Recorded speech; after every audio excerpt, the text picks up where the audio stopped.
Today we're gonna be uncovering five awesome fragrances that won't wreck your wallet. These bottles might be under the radar. Some are more known, some are less known. So they smell way more expensive than what they really are. To make this list, each fragrance had to meet certain rules. It needs to smell high-end, not cheap and synthetic. It performs well enough to leave a lasting impression. And it needs to have character, that expensive aura that the majority of budget-friendly fragrances lack. So, without further ado, come on, let's get into the video.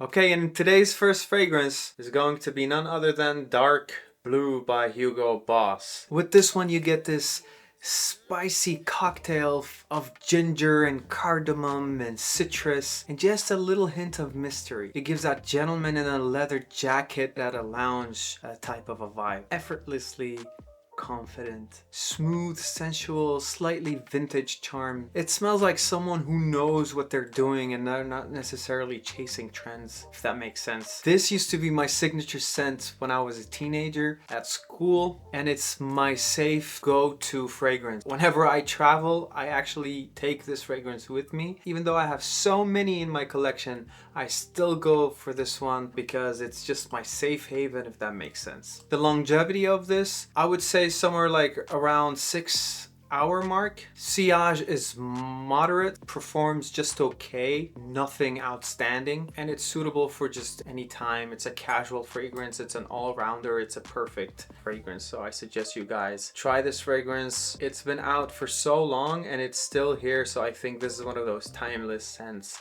that never go out of style. I love this one. And the next spot goes to Paco Rabanne Ultraviolet. Man, what a weird looking bottle. Looks like one of those futuristic guns, like laser guns. Anyway, enough goofing around. This one is a really elegant fragrance, and you could probably find this under $50. It opens up with a clean minty lavender that morphs into this amber, slightly peppery base that is really addictive. It's smooth, it's creamy, it smells double its price tag. The vibe with this one, I would say, is more chic, confident, sensual, and a little mysterious too. The kind of scent that makes people lean in to ask what you're wearing. The longevity of this one, to me, on my skin, it performs really well, so I would say around the 7 and 8 hour mark. Sillage is not bad, so it performs just okay. It doesn't project all that far, but at the same time, I wouldn't say it's an intimate fragrance. I think this fragrance is more suitable for the colder times, and I believe that this fragrance can also be unisex, and it's not necessarily just for men. Amazing fragrance, it smells way more expensive, and you also get this cool gimmicky atomizer, which is, I think, it's kind of cool. Why are you gay? Who says I'm gay? You are gay. Okay, we're moving on to the next spot, and in this one, Ferrari Vetiver Essence. One of the most criminally underrated fragrances out there. Forget the Ferrari logo. This smells like a niche creation. If you were to blind smell this fragrance, you wouldn't think that this fragrance was made by a car company. It's an earthy vetiver blended with cardamom that has this resinous, smoky, luxurious smelling base. It's elegant, it's quietly powerful, and it just smells like money. The vibe with this one, I would say, introspective, mature, and timeless at the same time, because I feel like this is a mishmash of those high-end oriental luxury scent profiles. If this fragrance was to be made in an homage bottle, something like Oman luxury fragrances, you would pay that price tag. But I think this fragrance is kind of hard to find these days, so if you could still manage to get it, go ahead and get it. Don't think twice.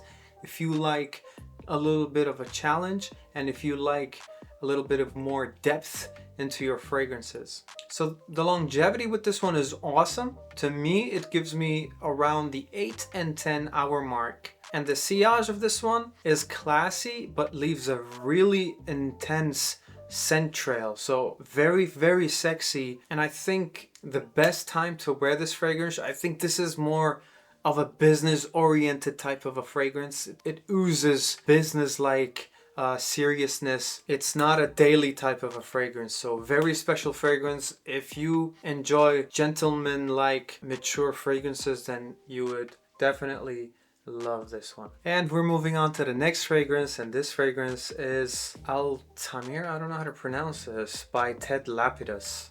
Now this fragrance is pure hidden gold. Amber, tonka bean, jasmine, patchouli creates a warm resinous sweetness that feels like designer level craftsmanship. It's rich, it's deep, it's cozy.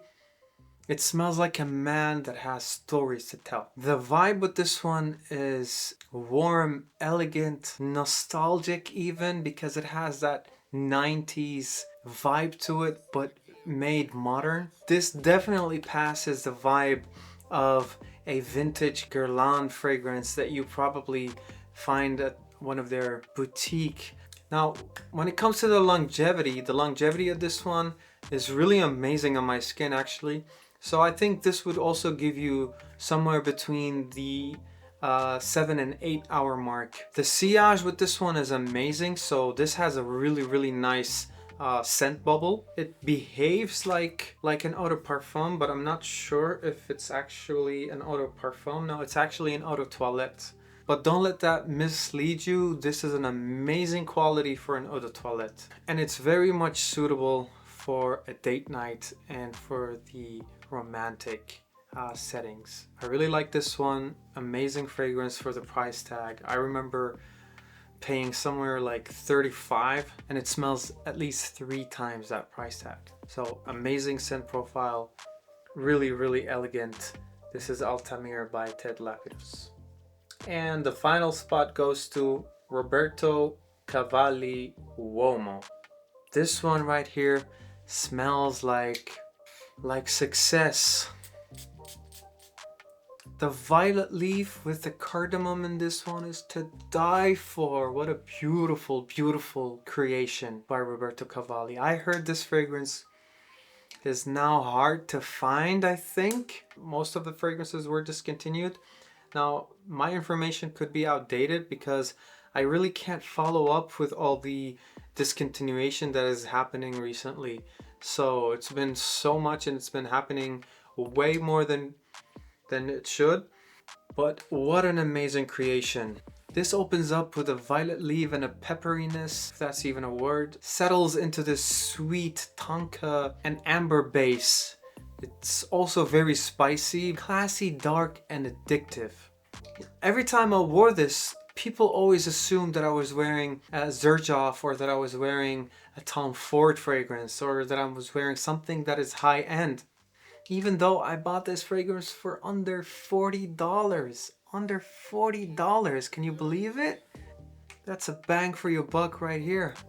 The vibe with this one is seductive, confident, and effortlessly Italian. The longevity of this one is also good, so I tried my best to make this list as best performing as it could be. And this fragrance also is around the 8 hour mark, has a wonderful sillage, not overpowering, but enough to be noticed. This is signature worthy during wintertime and amazing for evening settings.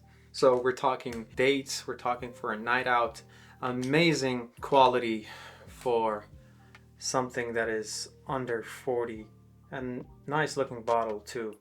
So there you have it, 5 fragrances that not only smell amazing, but they are also expensive smelling. And I'm gonna say this, if you blind test these fragrances against high-end designers or even niche creations, most people wouldn't even tell the difference. Which one surprised you guys the most? Please let me know. Was it Dark Blue by Hugo Boss, or the mysterious, confident Roberto Cavalli, or the underrated, luxurious smelling Ferrari? Drop your pick down in the comments and tell me what you're rocking right now as we speak. Stay curious, stay scented, and remember, Every fragrance deserves its flowers. Have a good one, guys. Bye bye. I'm out for today.